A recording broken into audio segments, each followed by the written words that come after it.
So, have you ever heard the argument that if XRP ever goes to 100 or even $1,000, there won't be enough liquidity, everybody would sell, the price would collapse?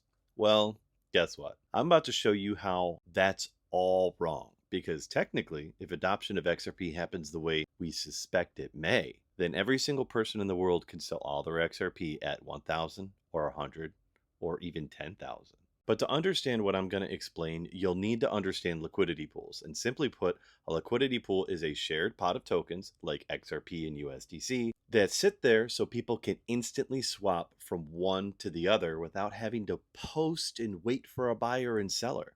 It just speeds up and automates the buying and selling of assets. While XRP uses liquidity pools all over the place, Ripple also provides a service for institutions called on-demand liquidity, or ODL. And with this ODL system, XRP is and will be bought and sold instantly for each transaction, creating what's been playfully referred to as infinite liquidity. So you make a transaction with XRP and it's reused 5 seconds later for a different transaction. So the same token of XRP can process hundreds of transactions in a single day.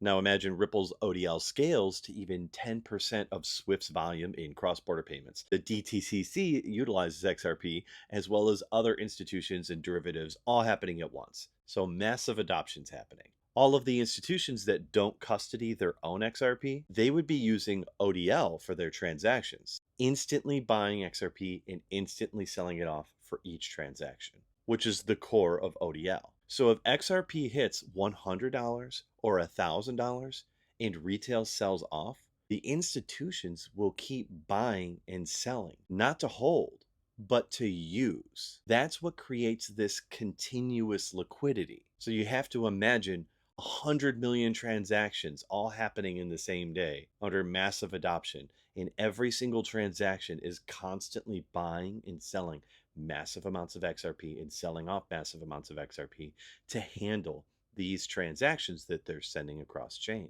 That's infinite liquidity. Plus, add in automated market makers and Ripple's liquidity hub, and now you've got a liquidity on tap 24/7. And as a side note, institutions have two options with XRP liquidity. They can use ODL, where they buy and sell instantly, but get charged an exchange fee, or they can own their own XRP and custody it and use it for liquidity. This allows institutions to create their own liquidity pools. Amendment XLS30, for example. Now, how can they do this?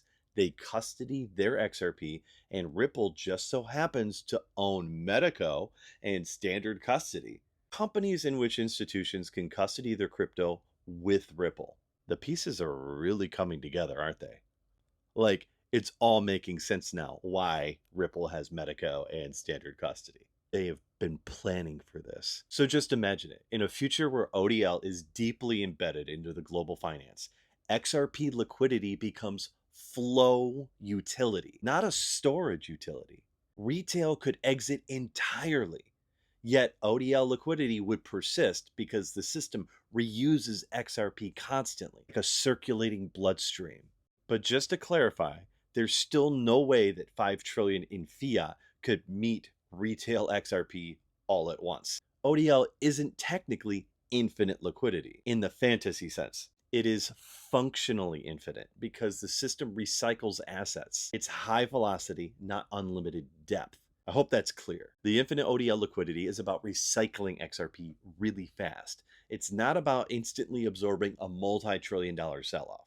So obviously, if XRP went to $1,000 and the whole world tried to sell at the same time, that might definitely clog some things up. But if retail sells at a normal, reasonable rate, that volume would easily be absorbed into the XRP bloodstream as retail cashes in their gains. And before you try to pipe into my comments and say ODL is for institutional usage, not retail exit liquidity, my answer to that is that Ripple's been making it clear that it is working toward a unified liquidity framework. A real example is that they're connecting their Prisma aggregator to XLS30, the on-chain automated market maker. That means their ODL, liquidity hub, and even retail DeFi pools will eventually meet the same liquidity system. Been investigating using DEX services for ODL, and that would include being able to trade against AMMs. That doesn't currently happen. Prisma can use DEX liquidity. Prisma can also use multiple exchange liquidity, and it can break It can break large transactions into smaller transactions. It can aggregate them to sort of more intelligently take advantage of liquidity. So that's what Prisma does. We have started a major effort to integrate DEX use into ODL. So if you weren't bullish before, you better be now. Wealth, love, and authenticity to you all.